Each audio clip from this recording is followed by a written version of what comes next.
must be able to. Let's work to make a fair justice for all citizens. Let's make sure that there are no super citizens and that there are no second-rate citizens.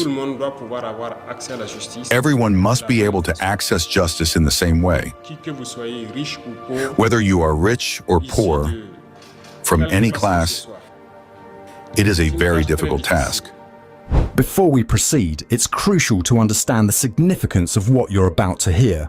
This is a landmark speech delivered by Captain Ibrahim Traoré, the 36-year-old president of Burkina Faso, addressing the Superior Council of the Judiciary. In this address, President Traoré does not mince words.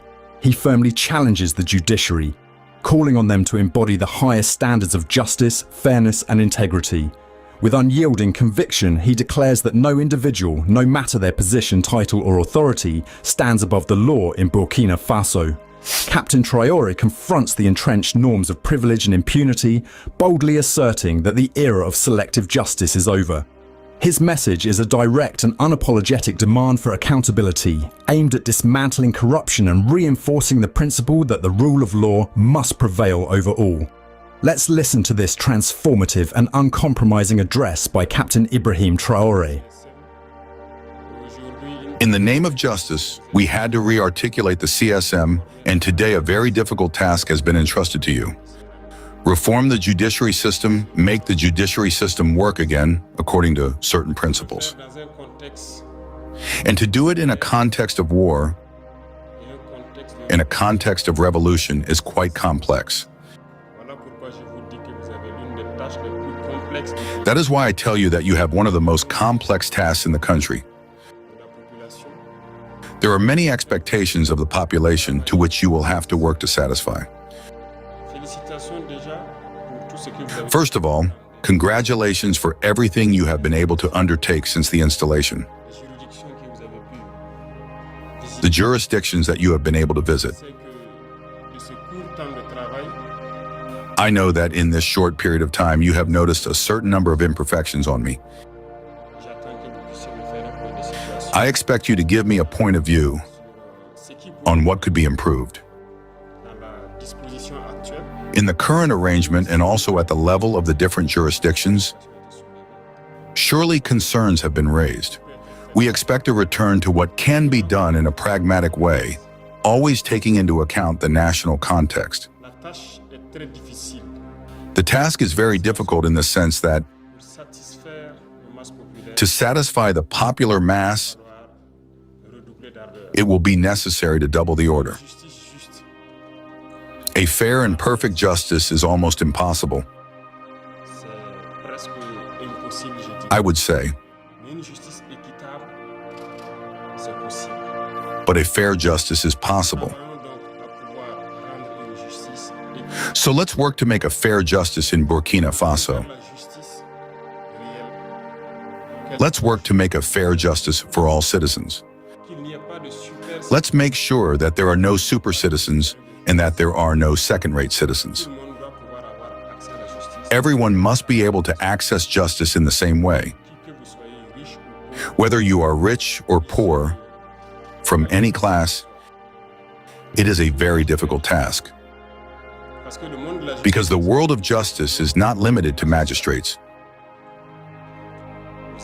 You also have lawyers and other actors. I think you have to talk to everyone. Corruption is a disease that affects all administrative classes. And justice is not spared. We have denounced it several times. I am happy to know that you have already filed a case. And I want it to be treated with the greatest diligence and transparency. And I want everyone to understand that making justice is a noble act. But it must also allow the country to be respected. These cases have been filed. I hope that this will continue very quickly, and that they will not just be cases that will go from one appeal to another, and that there will be no sanctions at the end of the day. or that they will still drag on in the corridors without any administrative or criminal sanctions.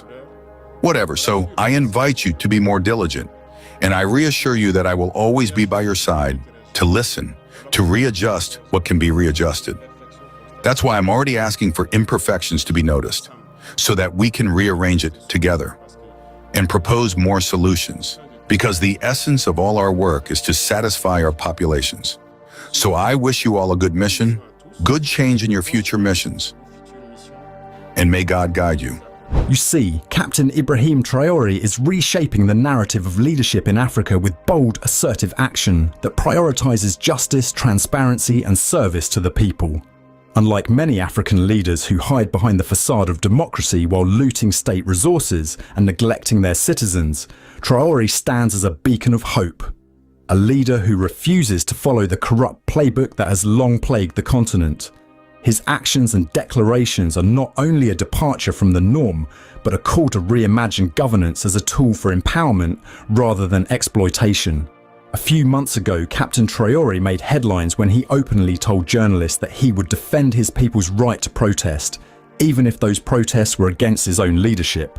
This statement was not merely rhetoric, it was a profound acknowledgement that he serves at the will of the people, not the other way around.